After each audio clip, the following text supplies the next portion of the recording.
உலகத்தோட மூத்த மொழி எது? தமிழ்நாட்டில் மறுபடியும் ஒரு மொழிப்போர் வருமா அப்படிங்கிற கேள்வி வலுவா எழுந்திருக்கக்கூடிய நிலையில மொழினா என்ன, முதன்மை மொழினா என்ன அப்படின்னு ஹிஸ்டரி வித் G3 பகுதியில் இன்னைக்கு பார்க்கலாம். பொதுவா மொழிகளோட தொடக்கம்னா சுமார் 40 ஆண்டுகளுக்கு முன்னாடி இருக்கலாம்னு ஆராய்ச்சியாளர்கள் சொல்றாங்க. இன்னைக்கு உலகத்துல கிட்டத்தட்ட 6000 மொழி இருக்கு. அதுல 40% மொழி அழிவுல இருக்கு. மொழிங்கிறது ஒரு கம்யூனிகேஷன் டூல், அதாவது ஒரு கருவி. அது பின்னாடி நாகரிகத்தோட வளர்ச்சியை ஒட்டித்தான் மொழியே வளர்ந்துச்சு. குறிப்பா சொல்லணும்னா மொழிகள்ல பழமையானது எது அப்படிங்கிற தேடல் இன்னும் அதிகமா இருக்கு. அப்படி பார்த்தோம்னா கிரேக்கம், எகிப்த், ஹீப்ரு, சீனம், தமிழ், சமஸ்கிருதம்னு மொழியியலாளர்கள் அடுக்கிக்கிட்டே இருக்காங்க. இதுல கிரேக்கம் எந்த ஆண்டு பழமையானது அப்படிங்கிற ஒரு ஆராய்ச்சியில பார்த்தோம்னா, கிரேக்க மொழி அப்படிங்கிறது இந்தோ யூரோப் ஃபேமிலியை ஒட்டி இருக்கக்கூடிய மொழி. அதாவது மொழி குடும்பம்னு பிரிக்கப்பட்டதிலிருந்து அதனுடைய குடும்பம் இந்தோ யூரோப். 6000 ஆண்டுகள் நீண்ட நெடிய வரலாறு இந்த மொழிக்கு இருக்கு. 3000 ஆண்டுகளுக்கு முன்னாடியே பால்கன் குடால கிரேக்கம் தான் பேசப்பட்டுச்சு.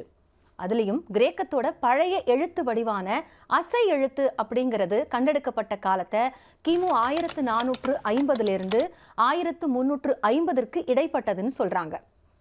இலியட், ஒடிசி அப்படின்னு இருக்கிற கிரேக்க காவியங்கள்லாம் இதனுடைய இலக்கியத்திற்கு சான்று. அவ்வளோ ஏங்க, நாம பயன்படுத்துகிற அறிவியல், வானியல், கணிதம் இப்படி எல்லாத்துலேயுமே கிரேக்க மொழி இருக்கு. உதாரணத்துக்கு ஏர்த்துங்கிற வேர்டே கிரேக்கத்தோடது தான். அடுத்ததா பார்த்தோம்னா எகிப்த். ஆப்ரோ ஆசியா குடும்பத்தை சேர்ந்த மொழி வகை. கிமு 3500 எழுதப்பட்ட வரலாறு இந்த மொழிக்கு இருக்கு.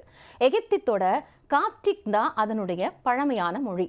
கிமு 3200 இந்த மொழி பயன்படுத்தப்பட்டிருக்கு. குறிப்பா ஹைரோகிளிஃபிக் எழுத்துக்கள் அப்படிங்கிறது கிபி 641 பிறகு அரபு மொழியாக மாற்றப்பட்டது.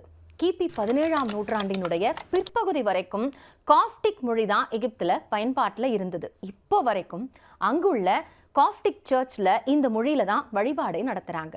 அதுக்கு அடுத்தபடியான பழமை மொழினா ஹீப்ருவை குறிப்பிடலாம். இதுவும் ஆப்ரோ ஆசியா ஃபேமிலியினுடைய வகையை சேர்ந்தது தான்.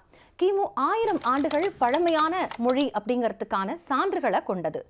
கிமு 12 6ஆம் நூற்றாண்டுல பாலியோ ஹீப்ரு எழுத்துக்கள் பயன்படுத்தப்பட்டிருக்கு அப்படிங்கிறதுக்கான ஆதாரங்கள் கிடைச்சிருக்கு. இது பழமையான செமிட்டிக் மொழி குடும்பத்தை சேர்ந்தது. ஹீப்ருவில் தாங்க பைபிள் எழுதப்பட்டிருக்கு. 1948 இஸ்ரேல் நாடு உருவான போது அரபு மொழியோட ஹீப்ருவும் அங்க அதிகாரப்பூர்வ மொழியா மாற்றம் செய்யப்பட்டது. இந்த மொழியில உயிரெழுத்துக்களே கிடையாது.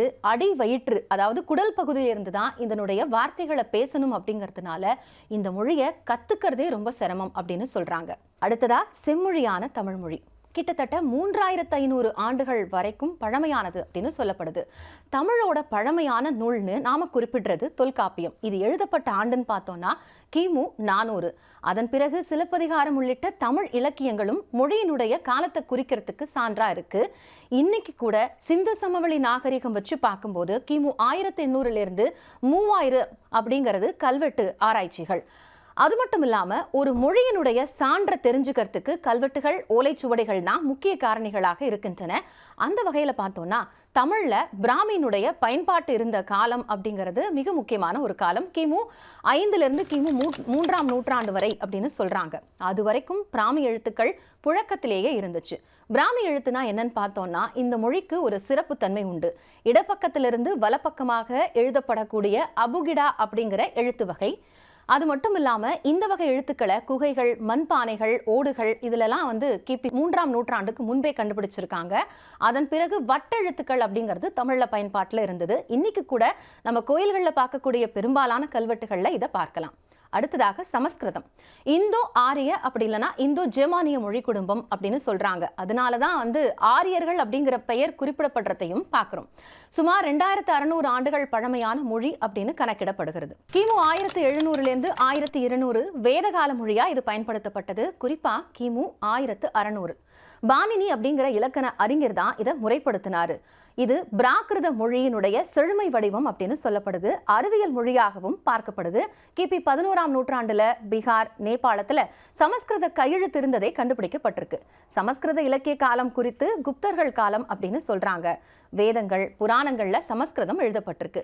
இது மட்டும் இல்லாம சுமேரியன், சீனம், அரபு உள்ளிட்ட மொழிகளும் தொன்மையான மொழிகளா பார்க்கப்படுது. அதாவது ஆங்கிலத்துல கிளாசிக்கல் லாங்குவேஜ் அப்படின்னு சொல்லுவோம். ஏன்னா எந்த மொழிக்கும் குறிப்பிட்ட தொடக்க காலம் அப்படிங்கிறது இன்னமும் ஆராயப்பட்டுக்கிட்டே இருக்கு. இதே மாதிரி இன்னும் நிறைய வரலாற்று ரீதியான தகவல்களை தெரிஞ்சுக்கணுமா? இணைந்திருங்கள் ஹிஸ்டரி வித் G3 உடன்.